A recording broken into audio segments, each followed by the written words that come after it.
Magandang araw mga ka-farmers. Ito po yung ating update sa ating mga alagang baka. Noong nakaraang buwan, umuwi po ako doon sa probinsya. Personal ko pong binisita ang aking mga alaga. Yung sitwasyon kasi po nila is okay naman po. Maganda yung kanilang mga katawan. Tapos yung mga damo at mga pugon is magaganda po yung tubot, berde. Yun po yung pagkain ng ating mga alaga. Yung mga yearling po natin ay malalaki na.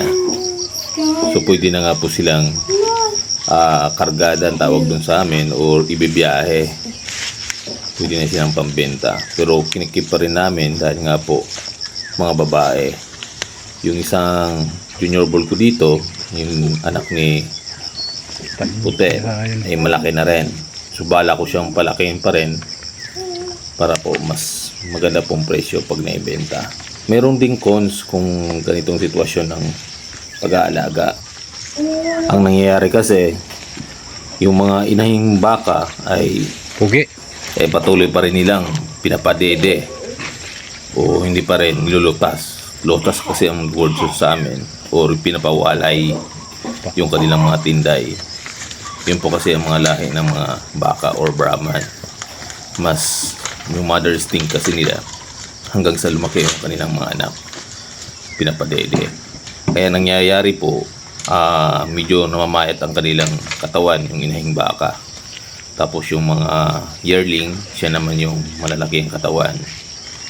Tapos hindi rin agad sila nabubuntis dahil nga po patuloy silang dumidede. Base rin sa karanasan namin noon, yung pagbebenta po kasi ng mga yearling ay nasa edad na 9 months or 10 months. Pwede na siyang ibenta.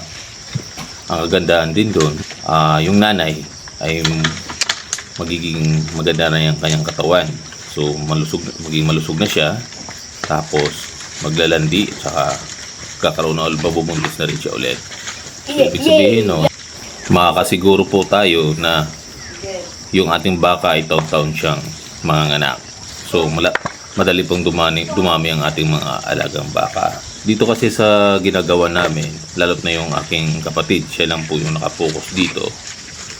Saka hinahayaan din namin sila sa wild. Hindi naman po nakatali ang aming mga alaga. Kaya nga po yung tinday ay lagi po rin nakasunod doon sa kanyang inahin. Sa halimbawa na lang, yung si Puti. Siya po yung pinakauna kong nabiling baka. Tapos nanganak siya. Yung anak niya kasi pinangalanan ko si Luna.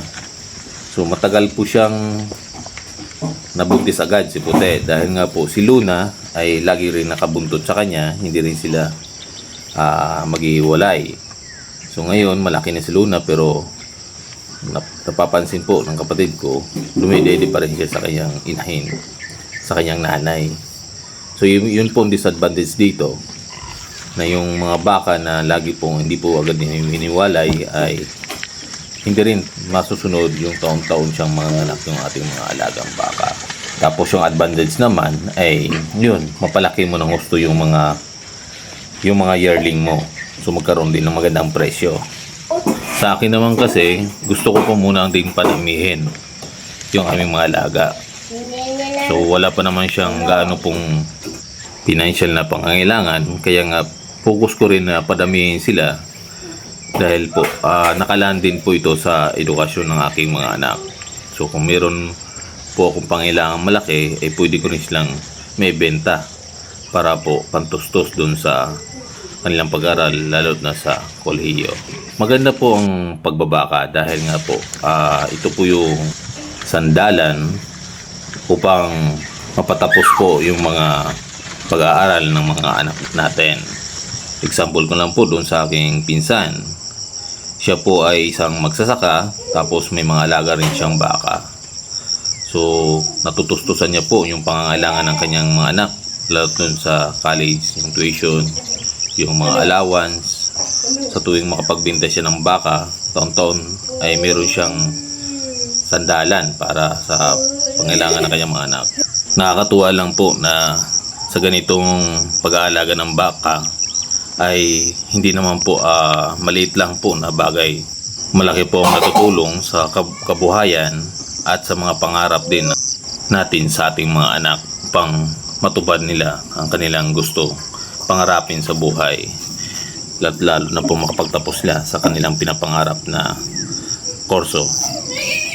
Sa ngayon, yung mga alagang baka namin ay nasa 10 na. Hopefully ngayong taon ay madagdagan pa sila, dahil meron po talaga dito sa mga alaga ko yung buntis na rin. Alam ko si Punkan ay buntis na dahil nga po dati po siyang inahin.